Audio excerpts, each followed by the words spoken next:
नमस्ते दोस्तों। आज की हमारी हॉरर मिस्टीरियस कहानी में आपका स्वागत है। आज की जो ये हमारी कहानी है वो है दो दोस्तों की, जिनके साथ कुछ ऐसा घटित होता है जिनका उन्हें कोई अंदाजा भी नहीं था। कहानी की शुरुआत कुछ ऐसे है कि राहुल और उसका दोस्त अमित घूमने के लिए मनाली जा रहे थे। मनाली पहुंचते ही वे सबसे पहले अपनी कार से उस होटल में गए जहां उन्होंने कमरा बुक किया था। होटल में थोड़ा आराम करने के बाद वो दोनों घूमने निकल गए। रात होने के बाद जब वो वापस अपने होटल लौट रहे थे, तभी खराब मौसम होने के कारण होटल का रास्ता जो था वो बंद हो चुका था। रास्ते को सही होने में सुबह का समय लगने वाला था।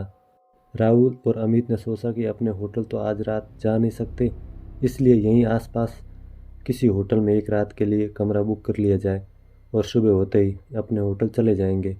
वो दोनों कमरे की तलाश में अपनी कार से इधर उधर होटल ढूंढने लगे। आसपास कोई इंसान भी नहीं दिख रहा था जिससे वो लोग किसी होटल का रास्ता पूछ सके। काफ़ी समय बीत जाने के बाद उन लोगों को एक बुढ़ा आदमी दिखाई दिया। राहुल ने अपनी कार को रोककर उससे होटल का रास्ता पूछा। बुजुर्ग व्यक्ति ने एक और इशारा करते हुए होटल का रास्ता बताया। राहुल उस बुजुर्ग व्यक्ति के बताए हुए रास्ते की तरफ अपनी कार लेके चल दिया। कुछ दूर चलने के बाद उन लोगों को एक होटल दिखाई दिया। राहुल और अमित ने चैन की सांस ली और होटल के अंदर चले गए। होटल के अंदर जाने के बाद उन्होंने काउंटर पर खड़े आदमी से रात भर रुकने के लिए कमरा मांगा। उस आदमी ने होटल के कुछ नियम बताए और एक कमरे की चाबी राहुल को दे दी। राहुल और अमित चाबी लेके कमरे की ओर चल दिए। चाबी पर कमरे का नंबर लिखा था, कमरा नंबर 408। राहुल और अमित चाबी लेके कमरे की ओर चल दिए। होटल में हर मंजिल पे चहल पहल थी। इन दोनों का कमरा चौथी मंजिल पे था।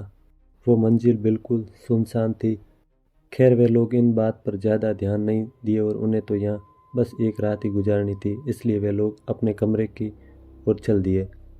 अंदर पहुँचने पर उन्होंने देखा कि ये उस कमरे में तो काफ़ी धूल है। ऐसा लग रहा था जैसे कई सालों से वो कमरा बंद पड़ा है। वहाँ ना तो पीने का पानी था और ना ही नहाने का। राहुल ने वहाँ पे रखे फ़ोन से होटल के स्टाफ को कॉल किया। कॉल किसी ने उठाया पर कुछ बोला नहीं। डरावनी सी हंसी के बाद कॉल कट गया। उसके तुरंत बाद ही वापस उसी फ़ोन पे कॉल आया। इस बार होटल के स्टाफ ने कहा, सर आपने कॉल किया था, बताइए हम आपकी क्या मदद कर सकते हैं। राहुल ने जवाब दिया, आपने हमें ऐसा कमरा दिया है, ना ही इसमें पानी है और ना ही नहाने को पानी है। चारों तरफ सिर्फ धूल ही धूल है। आप जल्दी से यहाँ आइए और ये सब सही करवाइए। स्टाफ ने इस बात की माफ़ी मांगी और कमरे का नंबर राहुल से पूछा और राहुल ने जवाब दिया, कमरा नंबर 408। इतना सुनते ही स्टाफ भी डर गया और डरते हुए राहुल से पूछा, सर आप उस कमरे में क्या कर रहे हैं। राहुल ने चिल्लाते हुए कहा, ये मजाक चल रहा है क्या। आप लोगों ने तो ही मुझे इस कमरे की चाबी दी थी। स्टाफ सहज आवाज़ में बोला, सर जितना जल्दी से जल्दी हो सके आप उस कमरे से बाहर निकलिए और नीचे आइए। राहुल ने पूछा, पर क्यों। स्टाफ ने तुरंत जवाब दिया, सर सवाल बाद में पूछ लेना, बस आप अभी वहाँ से बाहर निकल जाइए, वहाँ आपकी जान को खतरा है। इतना सुनते ही राहुल और अमित कॉल कट करके कमरे से बाहर निकलने के लिए दरवाजे की तरफ जाने लगे। तभी किसी ने दरवाज़ा खटखटाया। राहुल ने पूछा कौन है, पर बार बार पूछने पर भी कुछ आवाज़ नहीं आई। तभी उस रूम की लाइट चली गई और राहुल और अमित अब समझ चुके थे कि ये भूत प्रेत का मामला है। वो दोनों काफ़ी डर चुके थे। तभी बाहर से आवाज़ आई, सर आपने कॉल किया था सफाई और पानी के लिए, मैं वहीं ठीक करने आया हूँ। और फिर डरावनी सी हंसी के साथ सन्नाटा छा गया। तभी फिर से कमरे में रखे फ़ोन पर कॉल आया। राहुल ने कॉल उठाया। कॉल स्टाफ का था। उसने कहा, सर अभी तक आप उस कमरे से निकले नहीं।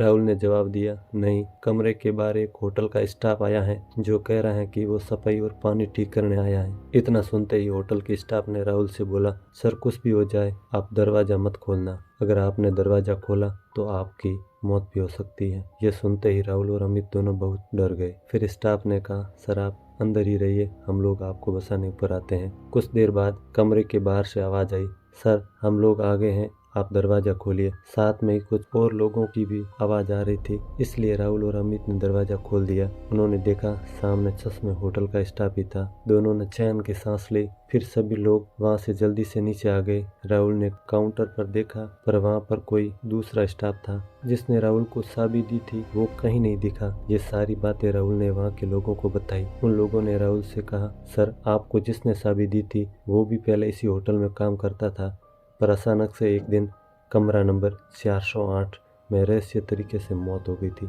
तब से उसकी आत्मा इसी होटल में रहती है, पर वो बस उन लोगों को ही परेशान करती है जो 408 कमरे के पास जाते हैं। पता नहीं आज आप लोगों को वो कैसे उस कमरे तक ले गया। राहुल और अमित अब सारी बातें समझ चुके थे। जैसे तैसे उन्होंने वहां रात गुजारी और सुबह होते ही अपने होटल की ओर चल दिए।